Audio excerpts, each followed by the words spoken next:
Hello everyone, welcome back to my channel. Today we are doing Reece's nails. If you're new here, Reece is my partner. As you can see, Reece's nails are extremely outgrown and boys, being so very immature. My apologies.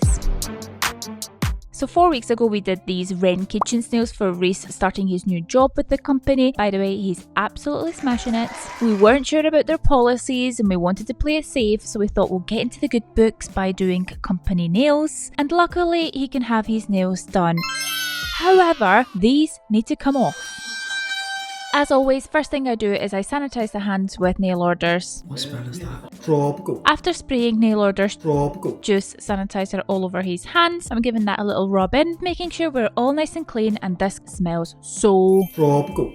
Okay, all jokes aside, I am loading my e-file up with the 5-in-1 drill bit by Lucy Pastorelli. So this drill bit is really good for debulking, for infills, and for removing gel polish, which is what we're doing here. I'm breaking through the seal, keeping everything really controlled, light pressure, and making sure not to break through the base coat, because obviously you don't want to touch the natural nail with this. The bottom of this drill bit is medium grit, middle section is fine, and the very tip is extra fine. It also narrows towards the tip as well, which makes it really easy to get close into all the nooks and crannies. And I am using that at 20 RPM. The surface of that gel polish is going to be really smooth now from using that drill bit. So I'm going in with the Gel Bottles Coffin hand file, and I'm using the 100 grit side to put some etchings onto the gel polish. The more porous and rough the surface of that gel polish is, the quicker and easier it is going to soak off. Speaking of soaking off, I am reaching out for my acetone and I'm soaking the pads on my foils with it before popping them on Reece's fingers.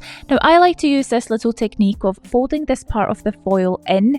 I just find that it keeps everything a bit neater. I don't know, it's a habit I've picked up. It's a lot neater for if you're taking the foils off and putting them back on for a second scrape, rather than having a thin bit of flimsy foil flicking around.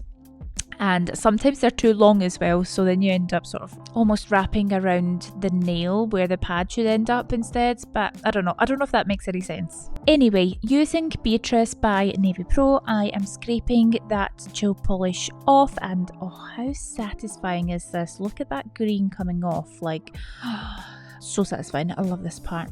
I think the key here is to just use gentle pressure. Anything that comes off, great. If it doesn't come off, leave it and go back and do a second scrape. You don't want to force any of this off, because that's when you are going to damage the natural nail. I do work on both hands at the same time, so while one hand is getting scraped, the other one is still soaking, and magically Reece's other hand has caught up. I'm just giving you that footage of me scraping here too, because we love a bit of scraping footage, especially that green nail. Because I was really thorough with the etching of the gel polish before the soak off, all of this gel polish came off really quite easily, so I think I only did one coat of soaking, just a little bit of product left on the middle finger, but I'm going to etch that off while I am prepping for new product application. But here I am clipping Reece's talons off using Navy Pro's Beryl nail clippers. His nails are like so thick and strong. I'm so envious. Like, I had to use brute force on his thumbnail to get that clipped off. Anyway, I'm going to go ahead and fix the shape. I'm going to remove any residue of the gel polish off the nails, and while I do that, I'm also etching the nail plate for new product application. On a side note, how is everybody doing? I hope you guys are all good. I can't believe we're halfway through the year. Anyway, yeah, I loved you guys' reaction to my previous video where I was showing you my mini Vortex gel polish mixer. Did any of you end up getting one? Let me know down in the comments below. I want to know. But yeah, loads of you were saying, oh, I'm going to get this. I need this in my life. It's in my basket. If you did get it, I hope you used my code. If you're planning on buying one, please use my code to save some pennies. Every little helps and all that. But yeah, it's so good, and we had so much fun filming it, and I'm just so glad that you guys enjoyed watching it as well. Like, I've had such a good laugh seeing you guys' comments come through. I just really wish I was better at keeping up with getting back to you guys. I just get so busy with all the editing and filming and keeping on top of uploading. Well, I try to upload once every week. Sometimes I fall out of that rhythm. It's just life, you know. But I do see you guys, and I love seeing all of your comments, so thank you to everybody. Anyway, all that soapiness aside, I am using Lucy Pastorelli's Prep Pitch Cone drill bit for pushing back Reece's cuticles and sort of tidying up Reece's side walls, and just exfoliating all of that dead skin on and surrounding his nails. Where Reece's nails have extended well beyond his fingertips, there are slight calluses in the corners, so you can see I'm really using the body of that drill bit to exfoliate those calluses away. Once I've done that, I go in with Cateye Navy Pro's Superfine Cuticle Nips, and I just get rid of any dry white cuticle. I have sped up this footage just so we're not here forever watching me trim back Reece's cuticles, but I do realise it looks quite aggressive, and I promise it really isn't. But yeah, I'm just looking at Reece's nails here. I used to do his nails quite rounded, whereas recently I've started to do them more sort of squared oval. Just, I don't know, I feel like it might be a little bit more masculine, but I think he suits that. I think it looks good. But in saying that, I don't think Reece's nails could ever look bad. I mean, look at them. Just look at them. He is blessed with the most incredible nail beds ever. So unfair. I'm wiping his nails with acetone before going in with the Gel Bottle's clear rubber base coat. Nothing else to say about this part, so I'm going to blab along. Dear diary, we've had so many problems with our car recently, and it's literally been driving me like crazy. You know that way you get a gut feeling that you just, I think Susie needs to go. We've actually been looking at Chinese cars. Seems to be the latest craze, and guys, the Omoda looks incredible. Now I'm going to pop that into the lamp to cure under the low heat setting for 90 seconds, and I'm going to catch up on the other hand. Now, sue me, but I am going to use, don't actually sue me. I know it's illegal, it's two different brands. They put you in jail, right to jail, right away. But you don't have to do it. I'm not here to tell you what you're to do. You don't have to mix and match brands. Anyway, we went for this gorgeous navy blue in Darkness by Hona, and I'm just applying that on all of Reece's nails. It's actually been 4 weeks since I filmed this video, and I've just redone Reece's nails again, and I can confirm they stayed put. He had no issues despite the brand. I'm actually going to give you footage of me painting both hands, because I've had a couple of comments saying that you guys like to see the application part, maybe more so than the prep. So yeah, enjoy watching me paint his nails.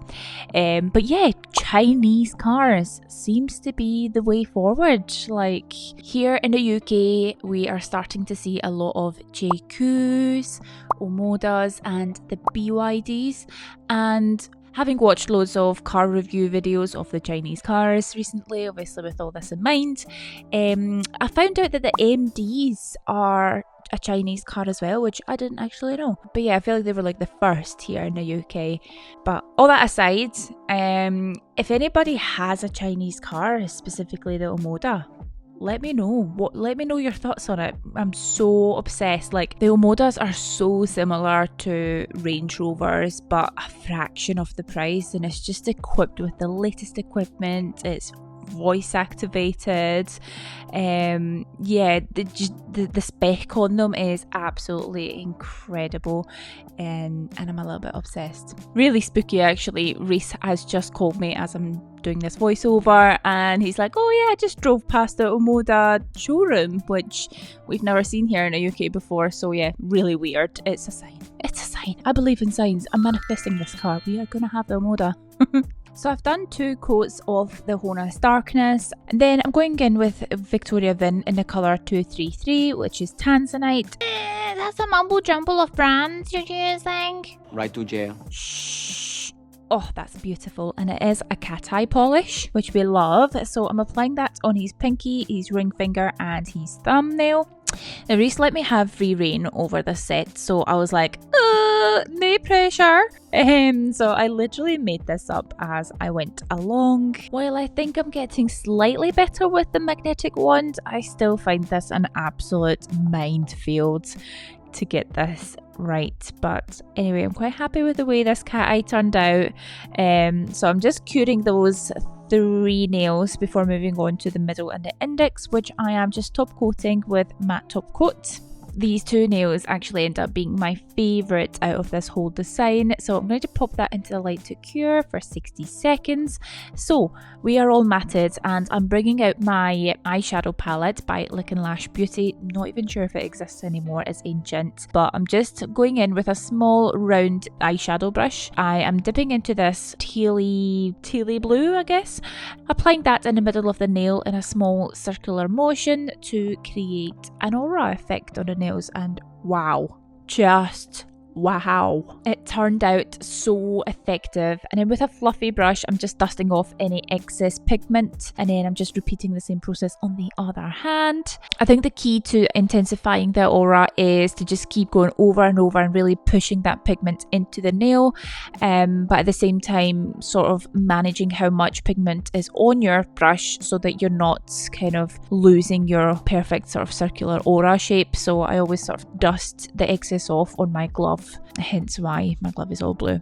Anyway, so that's us done that on both hands, and then I just go in with the Extreme Shine top coat to seal the auras in, and wow, look how vibrant that is. It's giving deep sea kind of a vibe, and how satisfying is watching that top coat go on. I'm not applying too much pressure, I'm just sort of gliding it over the nail, making sure not to disturb those pigments. And now that we've cured the top coat, I am wiping over it with acetone. That's my top tip for best chrome application. And for chrome, I'm using this blue pearlescent non-branded Team U one, I think. Quickly getting that onto the nail whilst the acetone residue is still nice and fresh, and then I go ahead and burnish it in. I couldn't for the life of me locate my chrome dusting brush, so I'm going in with the same dusting brush I used for the eyeshadow pigments, which is really illegal. Believe it or not, jail right away. I won't do it again because I found it. Then I'm going in with the Gel Bottles Mirror Chrome Studio Gel, of which there is probably more gel outside of the pot than inside. No matter how many times I clean this, it keeps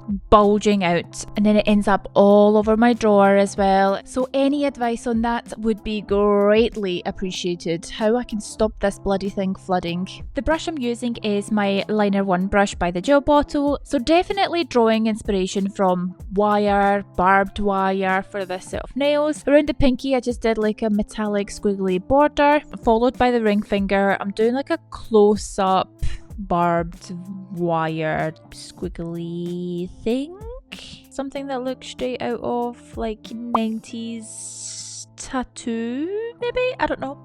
Anyway, moving on to the middle finger, which has the aura. I am doing, again, I'm going in with some squiggly lines, sort of groovy lines inspired by, I don't know, maybe lava lamps. Oh, guys, core memory unlocked. Lava lamps. Oh, I'm gonna look at getting one for the salon. That would be so cool. Lava lamps are such forgotten gems. Like, everyone had one at some point as a child, and yeah, no, I'm gonna go on Amazon after I have finished recording this voiceover, and I'm going to buy myself a lava lamp. What was those other ones? Was it like, is it called fiber optic lights? Oh man, those are so cool as well. You guys just know the next time I'm going to take you around the salon with me, there's going to be a funky lamp. Watch this space. Literally.